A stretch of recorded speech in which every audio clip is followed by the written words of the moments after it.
Now, American broadcast journalist Amy Goodman is due in court on Monday to answer to rioting charges. The investigative multimedia reporter faces a prison sentence if convicted for covering protests against a controversial oil pipeline in North Dakota. Now, the $4 billion pipeline is planned to be built through sacred Native American sites and burial grounds. Thousands from that state and across the U.S. have been protesting, and dozens have been arrested on charges ranging from trespassing to rioting. Now, Amy Goodman joins us via Skype from Bismarck, North Dakota. Amy, you will be in court tomorrow facing the charge of rioting. How will you plead, and were you surprised by this charge? Well, I certainly will plead not guilty if, in fact, they charge me with this. They originally, after we released this video, I am the anchor of Democracy Now! NewsHour. It was Labor Day weekend, September 3rd. We were following a group of Native American land and water protectors who were protesting the building of this $3.8 billion Dakota Access Pipeline as they went and saw that the bulldozers were plowing up their sacred ground and told them to stop doing this.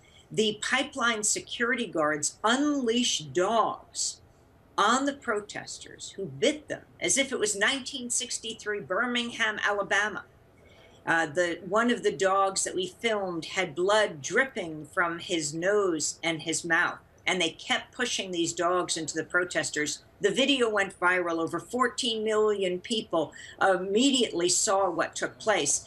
And 5 days later, well after I had left Dakota, they charged me with criminal trespass. I was not criminally trespassing. I came back this week to fight that charge, and as I landed in North Dakota, they dropped the charge, knowing full well they didn't have facts. And now they say that tomorrow they will charge me with rioting. I wasn't trespassing. I wasn't rioting. I was simply doing my job as a journalist. Okay, but to cover a violent attack on Native Americans. Now, Amy, the state's attorney, Ladd Erickson, said, I quote, "You're not acting as a journalist and you're acting as a protester, basically." What is your reaction to this? And how does it sort of affect other journalists trying to cover situations like this?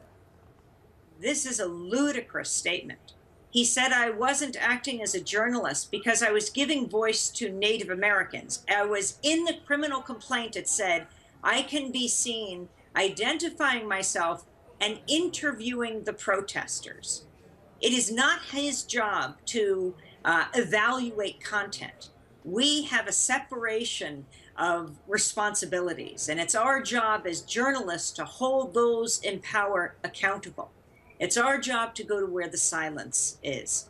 And that's where it is in the media today.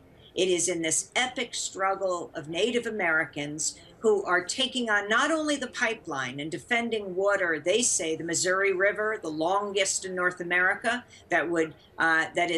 provides water to 10 million people, but also to deal with climate change and the terrible effects, fighting for a sustainable economy.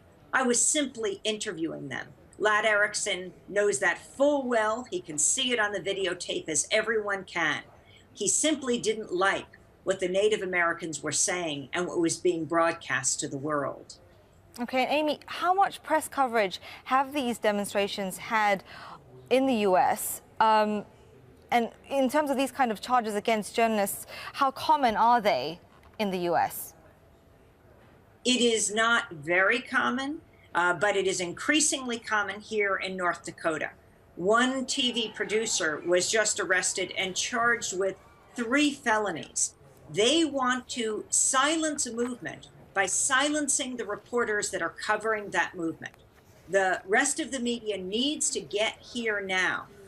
This is an historic gathering of thousands of Native Americans who represent over 200 tribes from Latin America, the United States, and Canada. We haven't seen anything like this in decades.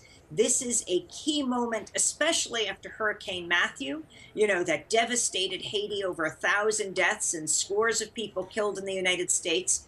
Native Americans are dealing with the issue of climate change. They're dealing with something now that is nothing less than the fate of the planet. And it's our job as journalists to be here despite the repression of the state. By the way, scores of Native American protesters, actually they call themselves protectors, have also been arrested. But as they increasingly go after journalists, we Okay. have to fight this. All right, Amy Goodman, thank you very much indeed for your time.